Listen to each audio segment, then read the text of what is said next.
There'll be some extra spark in tomorrow's Bay to Birdwood with electric cars hitting the streets for the first time.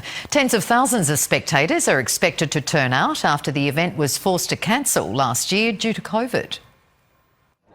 It may look like a well-kept car from yesteryear, but you only have to look under the bonnet to see it spark. This classic BMW converted into an electric vehicle. There's been a good number of days when things went badly, so I really only finished it yesterday morning. It was a labour of love for owner Matthew Stead, who began converting the decades-old car more than 2 years ago. Basically did like a heart-lung transplant, so I took the running gear, the batteries and the motor from the Nissan Leaf and put it into this BMW.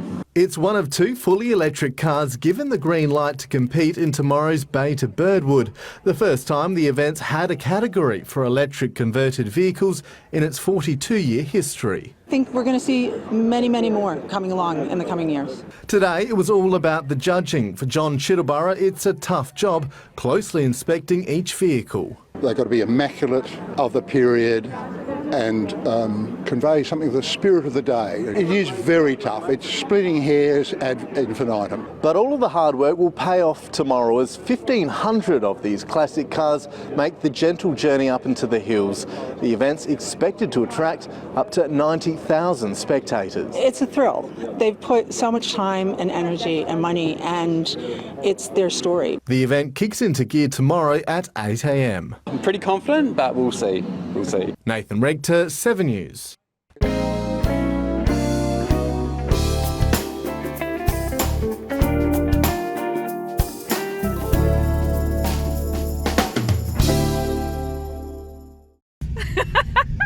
can't hear a thing. No, you Good. Yeah. Oh yeah, here we go. Under the arch. Yeah.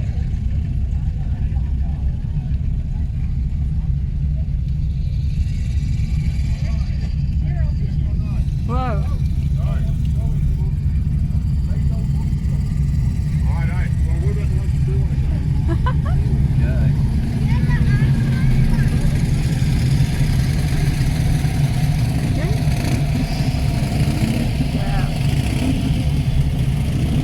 Sure beats being one watching on the side of the road.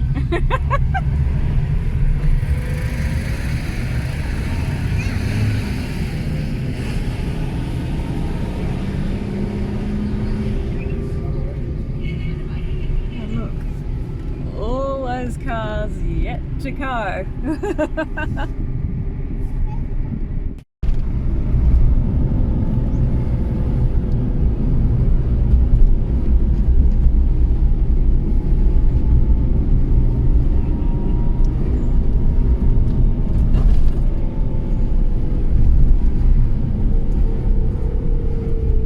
I hope your anti-wobble's working for this bit. Look at all the Holdens.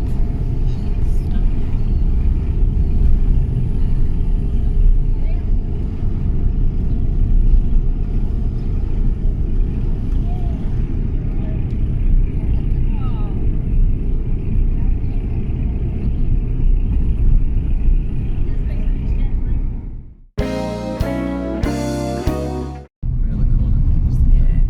This is the gate. I know. Yeah.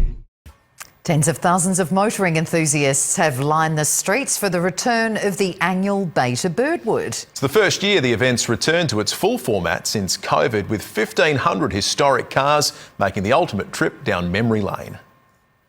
Under perfect skies for a Sunday drive, cars from the past and future turned up in their hundreds. We have a beautiful 1972 Super Beetle called Ruby, and it's an epic little drive. The convoy farewelling West Beach, destined for the motoring mecca of Birdwood. It was a spectacular sight for the tens of thousands of South Australians who lined the route, with every man, woman, child and dog watching motoring history rev back to life.